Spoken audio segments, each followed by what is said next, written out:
He's constantly watching footage of animals eating each other.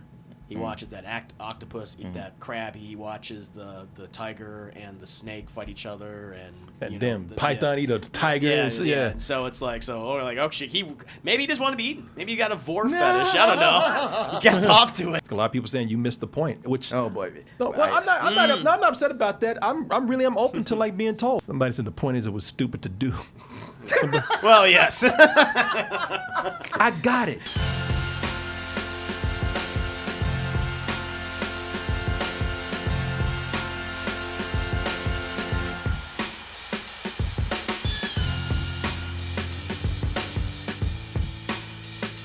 Now I'm going to chase some of you off because now we're going to do a spoiler talk for Nope. If you haven't seen the movie, then you might not want to be around. But if you don't care, then by all means stick around. But the thing with Nope is that this is a movie where a lot of people are saying, you know what, if you're coming in and talking bad about this movie, you come out with a bad impression of this film, or you're saying you don't understand it, or why did they do this, and then, why didn't the movie just hurry up and do what it had to do, then you really were not paying attention, and you didn't see it 3 or 4 other times like Jordan Peele asked you to do. I think Jordan Peele just makes these things confusing just to get your money. Right. Undeniable proof of aliens on camera. The Oprah shot. You guys gonna tell me what's going on? Hell no. I will tell you right now, just to kind of give you a recap of our impressions, our review of this movie, you two are more in line than probably you and me. True. You two gave it a rental. Yeah. So I probably like it the most out of anybody in the room. But I still have problems with this movie. But I did think about it. So everybody who saw the movie now, you've heard the comparisons to Close Encounters, Jaws. I threw Tremors up in there and something else. I don't remember what. But the Jaws part really comes in because what I did think was really cool about this movie, a lot of people knew that this was about Daniel Kaluuya, who plays a character named OJ, and his sister M, played by Kiki Palmer. They have a ranch with horses, and aliens come down, and they're going to get pictures of this alien and get paid. It's just like, because it's that easy, as we said. When I don't know what's going to distinguish their pictures from everything else. Right. Shit, the Navy and the Air Force put out pictures. What the fuck are they going to do? But, hey, I didn't go that far with it, but I did think that it was cool. The Jaws part came in because it turns out that this is not a flying saucer like we all thought. Turns out that this thing is actually a huge creature. Let me see if I can find a picture of it. Great here. reveal. Yeah. Best part of the movie. I will say this about the movie. So what I want to talk about some meanings behind this movie, whether they're perceived or whether they were put out there, where they were interpreted, or whether Jordan Peele said it directly. I want to talk about what worked in the movie. I want to talk about what we personally did not think worked in the movie. Hey, we might all have different feelings about what worked and didn't work in the movie, and I'd be very happy to hear all that. I think all of us on the same page, though, that the big reveal that spaceship was not a spaceship, but a creature who looked like a spaceship at first, then started looking like a big-ass tent or a kite. Then it became just a big flying piece of cloth. I think you described it the best. You said it was a stingray. It was a giant space stingray. At least its initial form. Right. That's what I thought of it as. Yeah, so it's this big-ass stingray that comes down, hiding in the clouds and whatnot, has the traditional shape of a spaceship that we've come to recognize as a UFO. Yes, it turns out it's a big creature, and then it wasn't just abducting people, it was eating people. Yeah. Horrifically. Yeah, man, I have to say, for a horror movie, this is one of the most horrifying PG-13. No, it was R. Yeah, so this is one of the most horrifying alien movies that I've seen. It's a horrible way to die. Because, at least Jordan Peele did something cool here. He left a lot to the imagination, which is, don't do that. That's horrible. But this is where the Jaws part comes in, because they're trying to capture images of this ship and get away from it. In Jaws, they were trying to capture it. But, man, that whole reveal that it was eating people, I didn't recognize what it was. I thought it was an organ or a heart or something. It was a skull of a horse. Skull of a horse. Because it's eating horses at first. Yeah. So, and you're basically what you see when Stephen Yeun and his wife and his children, all those attendants are all captured by it, they're going to the digestive tract. They're like, oh, that's what's happening. The horse is half digested. Yeah. They're slowly melting over time. Yeah. And there's another part in the movie when the house is over when the creature's over the house, you hear the people screaming, and they're saying it's burning, it's burning. Yeah. Oh my Jesus. God, Yeah. That's horrible. Yeah. Yeah. It's terrifying. And that's what happens later on in the movie. That's why you get the. It shits them If out. you said it shit, yeah, it just shits them out. Yeah, man. I was like, holy shit. Yeah, that worked for me. I was like, oh my, because you hear the people screaming and whatnot. Like those horses, the sounds they make become horrific because you're thinking like, oh, that's part of an alien sound or something. But no, it's the horses, and it's the horses being like digested. It's like, Jesus Christ. Kind of, what the fuck is wrong with you, man? Jordan Peele, from the mind of. I thought the cool thing about this too is that, for an alien, I thought it was a great approach to an alien, a nice alien design because It's different. Yeah. it's way original. different, man. Early on, again, it has the saucer-like shape, but as it goes on, man, it takes on shapes that like we can't comprehend because it looks like a kite or a piece of cloth or geometric shapes to us, and apparently this is an organic creature with right angles and shit at certain times. Its insides look like a bouncy house. And it looks like exactly. Yeah. Yeah, when you get in there, it sounds like you were in like a wind tunnel or a bouncy castle or something. I love when anybody does an alien that's not humanoid. Yeah. Yes. Yeah, it's never explained. You don't know why it changes shapes like it does or why it has the shape that it does, why it looks like cloth sometimes. I thought that was brilliant, man. It did make you feel like it was an alien that you truly cannot understand. I think that fell in line very well with Jordan Peele's theme of us being consumed by spectacle. We love looking at things, the bigger, the grander, sometimes things we don't get. We love looking at it. And I guess that's what we can get into, talking about the themes here, because everybody's talking about the themes. We're going to talk about the themes, that chimp and everything, but we were talking about, because I read it later. Now, some things I read ahead of time. This is not something that I read. I actually thought of this when I was watching the movie. I was talking about how this movie is about spectacle, and that's the theme here. And it's all about it's all about how we can't turn away when we see things, even some of the most horrific things. Yeah. We just can't turn away from looking at them. And this whole thing is about us being consumed by spectacle until literally in this movie, spectacle consumes us, and eats us alive slowly, as if society is slowly deteriorating over time because we just can't stop doing what we're doing. Yeah. That's when it comes to just looking at things all the time. It's riding us in a way. One of the things I thought was cool was that the alien design goes well with this theme of spectacle because it gets to a point where the alien's mouth even looks like a camera lens or a computer chip or something. Mainly a camera lens, though. And I thought, all right, you know what? If it's great that we can't understand this design, but that, maybe it's a little bit on the nose. But I did like it near the end of the movie where the mouth was pretty much looking like a cell phone camera or, looked like again, the chip that you would find in a camera, DSLR camera or something. It looked like, at one point, it looked like a lens to a camera. Again, maybe a little bit too on the nose with that, but I enjoyed that. I don't know. What do you think? Am I full of shit here, you think? I loved everything to do with the creature. I thought it was the thing that worked the most about the movie. Just the mystery of it, what it was doing. It was sassy. What it represents. I mean, it was vindictive. Like, you realized in the beginning of the film, it took a big dump, a fart on Keith David and killed him. So, everything. The dime on him. Everything you did with the creature I thought was really cool. It's the other stuff that I thought. But what do you think about this whole thing with the theme that I'm talking about? Oh, no, I mean, with the spectacle, I think it's perfectly representative of that. It goes back to, obviously with Stephen Yeun's character and what he experienced on that set as a kid. And that chimpanzee, and going on like, well, I survived it, and I could control that thing, and I could control this thing. You spectacle. I also thought it was dealing with exploitation, of people or things that feel like that we are in control, but we're really not in control. Like the control is like just paper thin, really, and then it could all go wrong. And so, I thought that theme, the themes make sense, and they're fine. It's just that it took so much screen time and kind of some unnecessary subplots. Like we could have kind of done away with this, and you still would have had the great theme there. It's just it's too much. It's like a glut. Well, I agree with that because so I'll tell you. That theme lining in with characters, sometimes it worked, sometimes it didn't. Yeah. I'll tell you where I think it worked.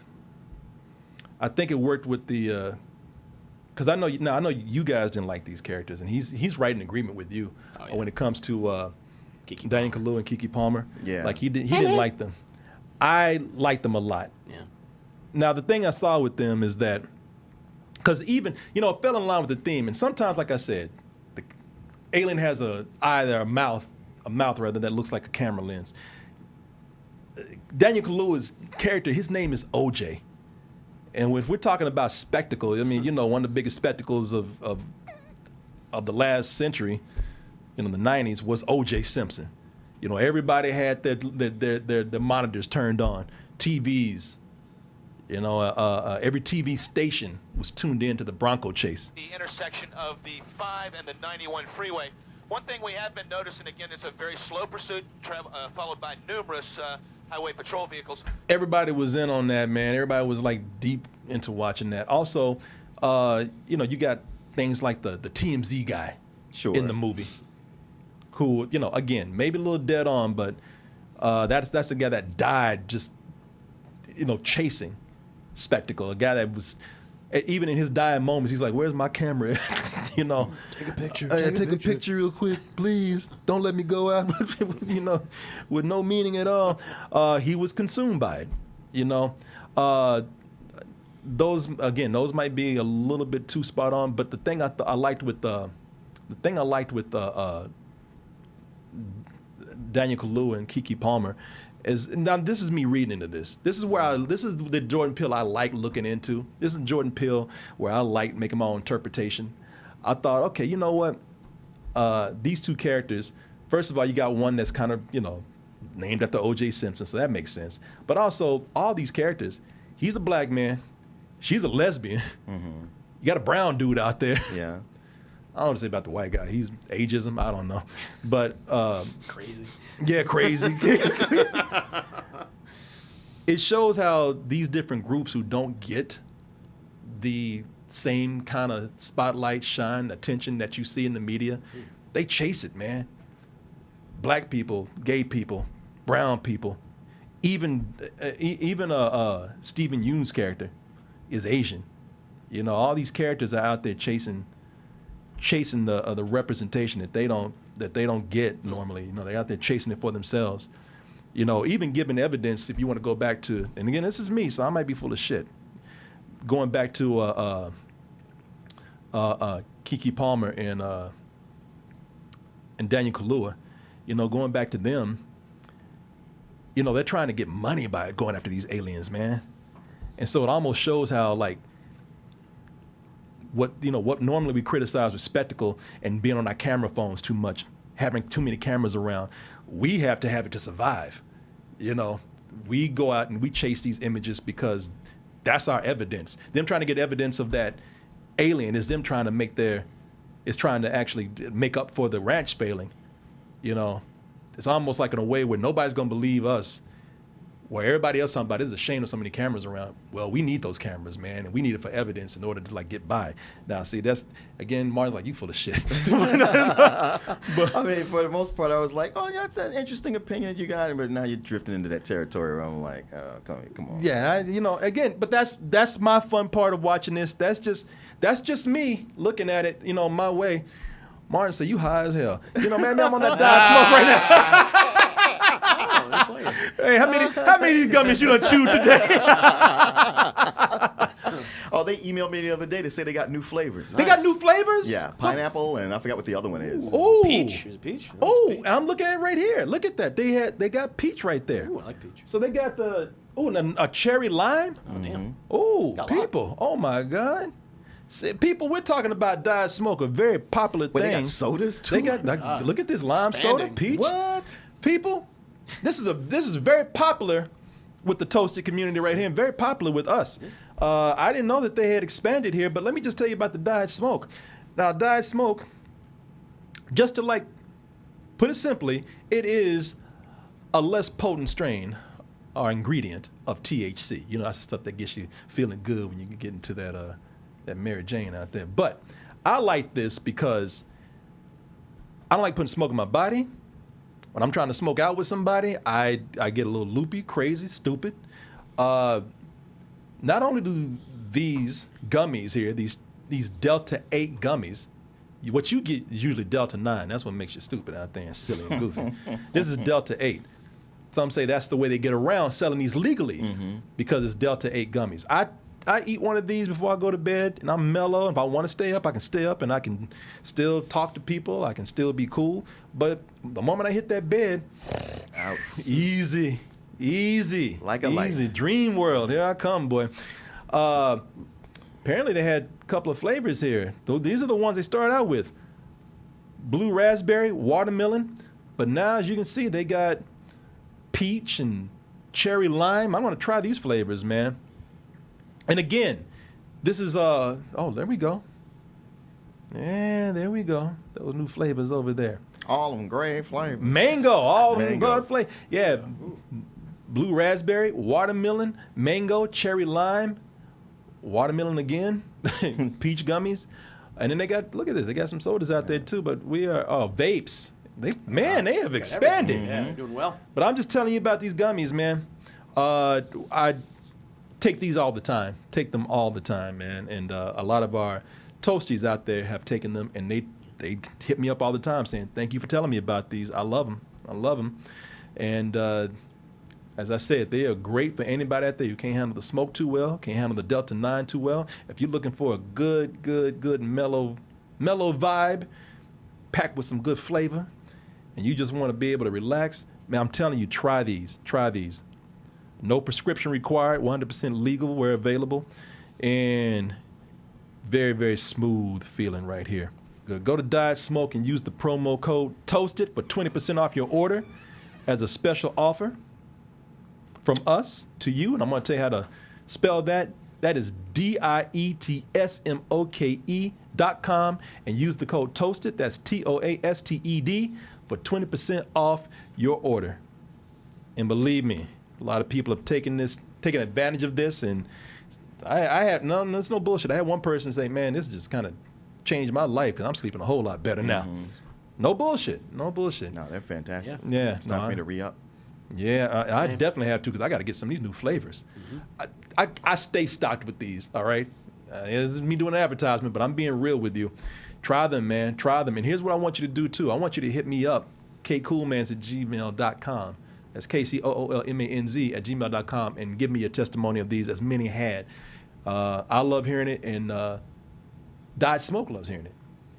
So I want to thank Diet Smoke for coming in and sponsoring this portion of the show. And I also want to thank all of you out there for your support. And once again, dietsmoke.com, and use the code TOASTED for 20% off your order. You're going to thank me, I promise you. Listen. Again, that's where it's open. Now I'm getting back in. How many gummies did you have, Corey? That's only my interpretation of this. I'm not saying that that's what it is. Sure. But I think that's the strength of Jordan Peele's movies. If you want to come in and you want to read into something, have your interpretation, it's kind of fun to do. I'm not saying it's right or wrong, but that's where I think having these movies kind of open like this work. However, that does have its flaws. Before I go on, do y'all have anything to add, please? No. You got it. I thought while I liked the message, even be able to go in and interpret certain things, I thought that the message was making the story make less sense. He took so much importance over putting in this, this social message behind this movie that, man, okay, I think you did it wrong. I think just put a little hint of that back there and then let the story just kind of speak for itself. Well, I guess it's always my thing where somebody's like, oh, there's these important themes, and it references this, and it's speaking to that. And I'm like, those are all great things. But you still have to adhere to the tenets of good storytelling. Otherwise, all that just kind of means nothing. It's like you're doing an empty essay that's kind of floating. And this doesn't adhere to the important points of good storytelling. There's so many places where the focus shifts and goes elsewhere, and characters aren't developed, or things happen, and you go, huh, what was that all about? Why did that happen? Yeah. Why did that happen? Or is this going to come back later? And it doesn't. And you're just kind of like, all right. And man, you made me sit here for a long time. You really stretched this out. Yeah. I'll give an example of what I'm talking about. So, with this message here that he's giving you, the other part of that message is, I guess, hey, don't look. Let's, stop feeding into this. Stop feeding the beast, the monster out there that we got to keep looking at these spectacles. Don't look. And that's what the characters do in the movie. It's like somehow Daniel Kaluuya figures out, okay, don't look directly at them like he just did right there. And you know what? That's a cool metaphor, but it didn't always seem to follow through in the film. For one, the way they lure the creature out, and I don't think this worked at all too well. If I can find it here.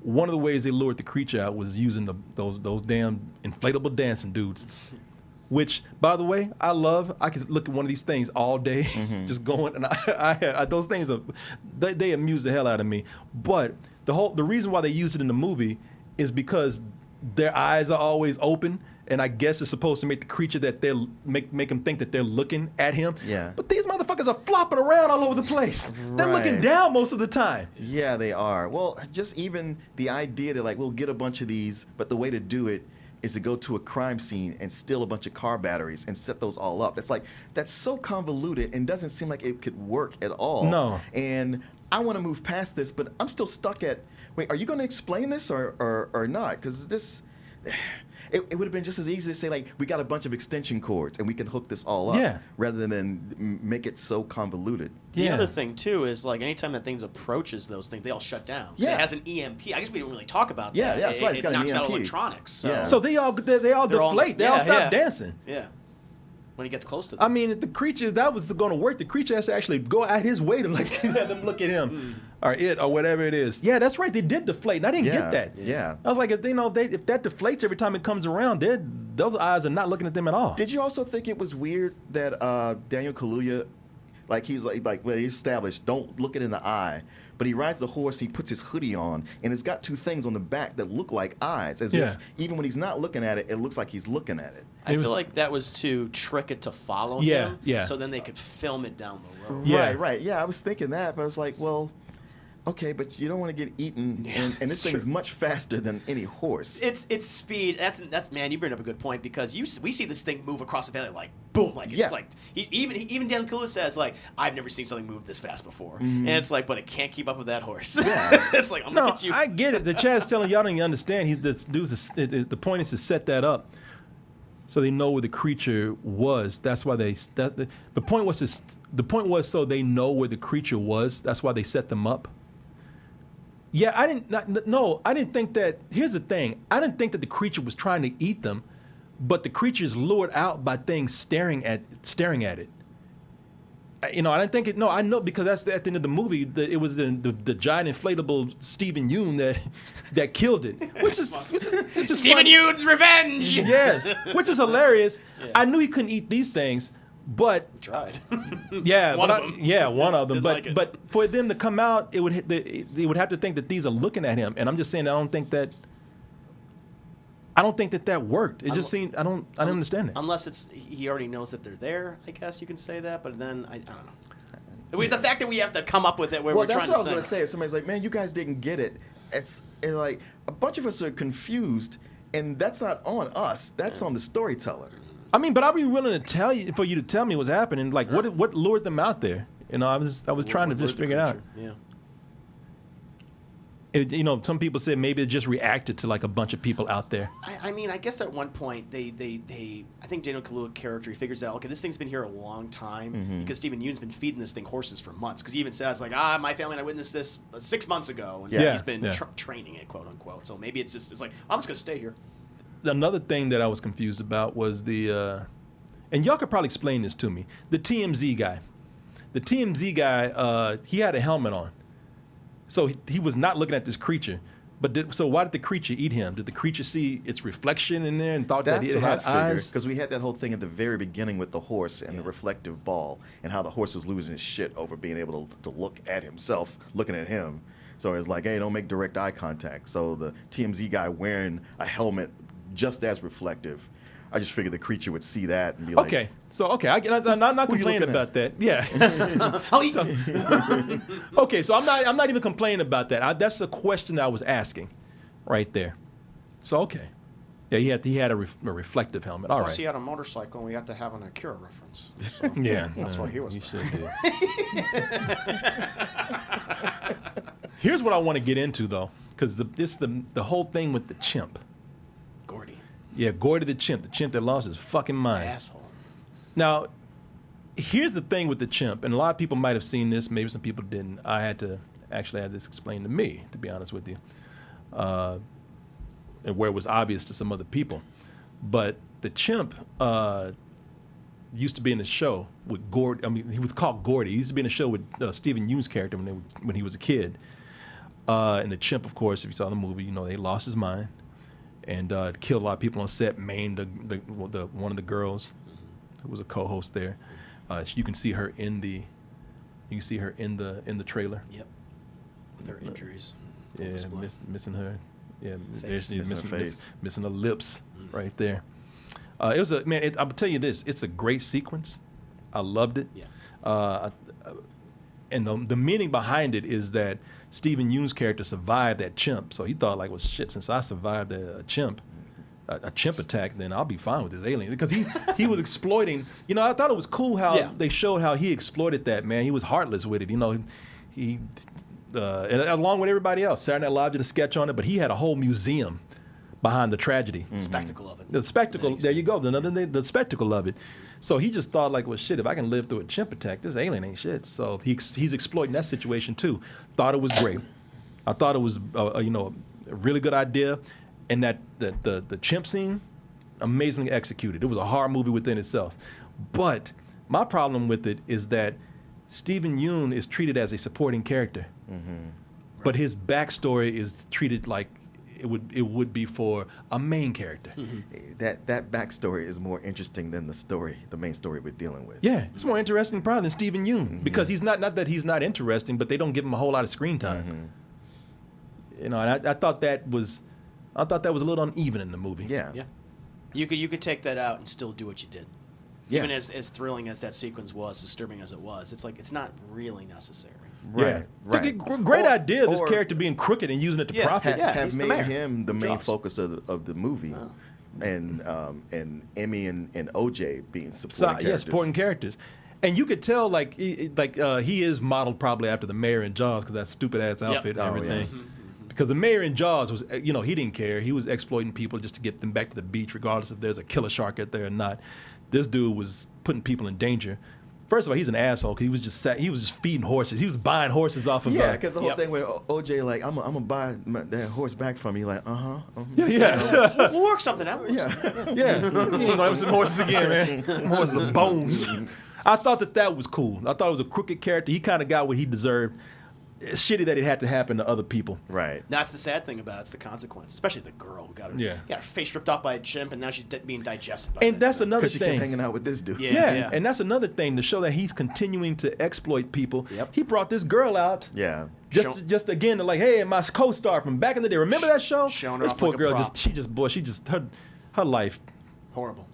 Yeah, God hated her. Yeah. I don't know if you're going to bring this up, but it made me think of Oprah. Because they keep mentioning Oprah throughout the movie. Yeah. And there's this infamous episode, the Oprah Winfrey Show, where she had a person on who was mauled by a chimp. She made a big spectacle out of it, and it was this whole thing about the reveal. We're going to show the face, and that really disgusted me. That kind of changed my opinion on her as just like as a person, as a showman or whatever, as a talk show host. And because is that what he's referencing? I don't know. Maybe I'm reading into it too much, but it just felt very similar. I mean, that's very possible. Yeah. Somebody said maybe they're setting up for a prequel or something. Why would Gordy. That's cool, but it doesn't change the fact that this character is in this movie. Yeah. And it's not a main character. And that the movie stops to go into that story. Yeah. I think that they could have done I think they could have done this a little faster, a little quicker. I'm not saying take it out at all, but it could have been a nice little flashback. Yeah. I think Jordan Peele, he knew that he was directing this very well, and just kind of fell in love with this sequence and just left it in there. Sure. Yeah. And it did not need to be that long. You know, at least I don't feel like it needed to be. Instead of feeling like, wow, that's a really cool part of the movie, it felt like, man, this kind of feels like another movie Yep. outside of this. One of the things I'm confused about, and again, I'm keeping an open mind so that some of you can explain it to me. Your man here, let me see if I can find him. Michael Wincott, who, you know, we always describe him as the bad guy in The Crow, but in the movie, so he's a director. What was he looking for, the perfect shot or something? Yeah, that's what he's obsessed with. He's Something obsessed. interesting. Something interesting. He sees that alien, and he starts filming it, and he's like, you know what, fuck it, and he just lets himself be eaten by it.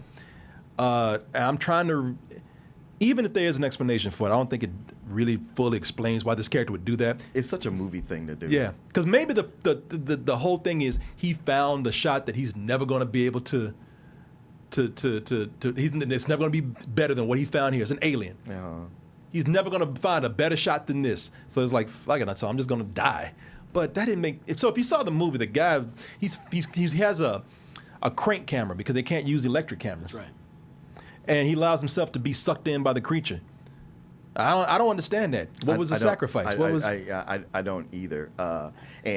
And I hate how often with this movie you have to go like, well, maybe it's this. Well, maybe it's that. Well, okay, maybe it's nothing. I mean, it shouldn't be so many maybes. But yeah, the idea that he wants to get this shot, but if he's going to get eaten, him and the camera get eaten, then... Unless, here's something, and I did think about this, but somebody said in the chat. He wants to film the inside, what it's like. The camera won't be digested. And it gets spit out later. Yeah, it'll get spit out later, and you'll have the footage. Right, but you know those old cameras. If it pops open, all that footage is dead. If it pops open, yes, it's dead. And if it's like, if the creature shits it out like he does everything else, it's gonna break. Exactly, it's gonna hit the ground violently. Maybe he just thought like, well, just in case. And I mean, that's a big assume that. Well, I'm sure that the camera won't get digested. You don't know that. They also set up his death. I just realized because he's constantly watching footage of animals eating each other. He watches that octopus eat that crab. He watches the tiger and the snake fight each other, and damn python eat a tiger. Yeah. And so it's like, we're like, oh shit, maybe he just wanted to be eaten. Maybe he got a vor fetish. I don't know. He gets off to it. I don't know, man. I watch those videos all the time, and I got no desire to be digested. Yeah. I mean, shit. No, I would not want to. I mean, fuck it. I guess he's an artist. Yeah. He's a true artist. He died for the art. Don't kink shame me. Suffered for the art. Yeah. I think you could buy it if there was more done to set him up that way. Sure. Yeah. He just seemed like a guy who had been in the business for a long time. He's kind of tired, but not really obsessive. Yeah. Yeah. Again, I don't have a problem with the action if they explain it. Yeah. You know. But again, you're right, man. It's such a movie thing to do. Like, oh, the director that needed the perfect shot, he's willing to die for his art. It's like, okay, that shit don't make no sense. No. Like, again, we need more than the message. You know, we need It's silly. it's a character. Yeah. You know, give us character about it, or build his character up. I tell you who I did like in the movie, and I think you made a great point, Chris. Yeah. Angel was great. He's the best part of the movie. Best character in the movie. Yeah. Yeah. He's a Spielbergian character through and through. Yeah, that's what He reminded me of Ray the whole time. he sure did. I can see that. Yeah, he reminded me of Ray too, man. Yeah, I like that character a lot, and I think you hit it when you said like he was the one that had the sense of wonder that everybody else was Yeah. missing. It's a combination of a sense of wonder, but also fear. Yeah. And he displayed that throughout. And I was like, yeah. Very natural reactions. Exactly. Where everybody else's reactions, I was like, Muted. Huh? Yeah, muted. And I Or was just. like, do you understand what's going on? Yeah.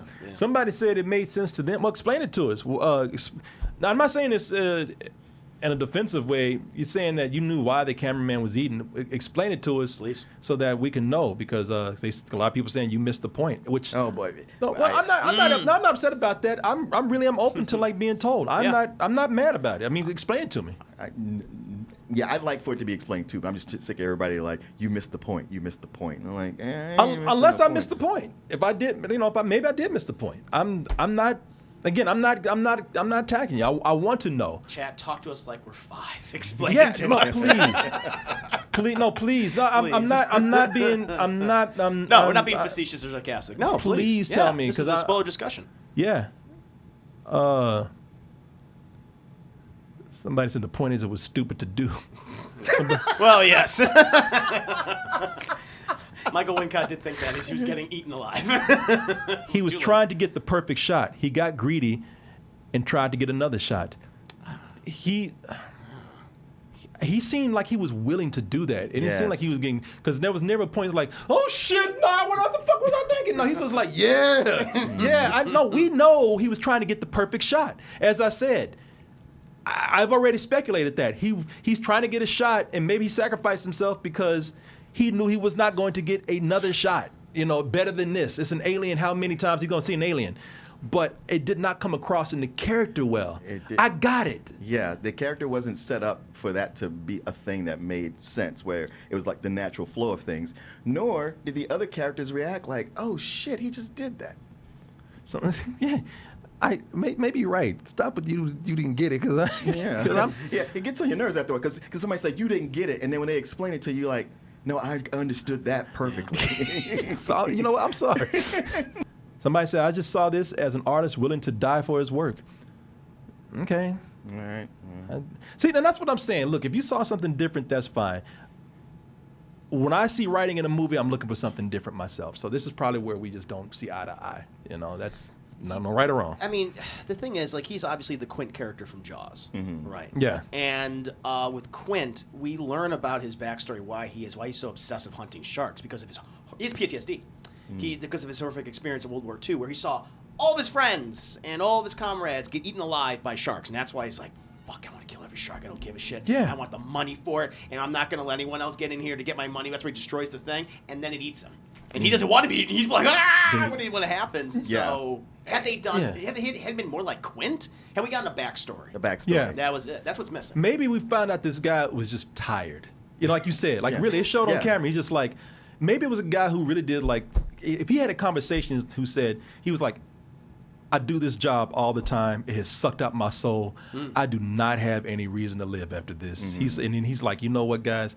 Thank you for inviting me out. This is something that has really jolted me. And he's like, and then that's where we get like, you know what, guys? I'm fucking going for it. What are you doing? No. And he's just kind of like, he's like, he's like, it's not. And then we would have got the whole thing of, I'm not going back to my life. It's not going to get any better than this. Right. After this, fuck it. I hope you get the camera. Yeah. I'm going in. But a lot of that's not there, so it's up to the audience, which so many people are doing, to fill in these gaps. And it's like, that's not really our job. Did he say? But some people say he did say that. I'm gonna tell you what. If it was like an aside, like, yeah, this is it, kids. Something like. If it's just like that, no. We need. That's a throwaway line. Is not character development. Thank you. Yeah. Thank you. Yeah, I always say, man, one of the things about writing is that you don't explain things in one. The character is not developed in 1 or 2 sentences. Character is developed through, yes, dialogue, but also actions. Actions. And the way they react to other things and other people. This is why. See, now this is just me. Some people. I talked to a guy the other day. He said he thought Get Out was the least of Jordan Peele's work. He thought that this was the best. Wow. Well, okay. I mean, I'll tell you who it is. You're gonna be like, yeah, of course. Okay. I ain't gonna tell you now. Though. Okay. Well, and if you're watching, man, I ain't even making fun of you. I'm just, you and I just have different ideas of taste and great writing. This is probably, it might be for you, but this is why it's not for me, because I didn't walk out of Get Out. I walked out of Get Out with theories that branched out of a great storytelling. Get Out was tight, is what I always say. Get Out had no real holes in it for me. And somebody said Get Out was not a science fiction movie, it was a sci-fi horror movie. Yes, it was. I'll argue with that till the day's fucking done, man. But but the thing is with this, Get Out, I had no questions. I had theories of what the world could be like after that, but with the movie, I had no questions. I'm sitting here asking nothing but questions. Right. And again, maybe that's another. And again, Jordan Peele doesn't have to make movies that are tight like Get Out. Maybe some of his other movies are meant to be talked about and discussed later on. So who knows, man? Maybe later on I'll feel even better about this movie. But all these questions that we have, right now as it stands, some stuff great interpretation. Other things, if you really want to know my answer, like I said, he's so stuck on making the message here. A lot of plot holes here. Not everything was thought out. And some people get wrapped up in trying to figure these out. So when somebody sits back and they don't answer, they're like, oh, shit, he probably meant, ooh, no, you made up some shit. Yeah.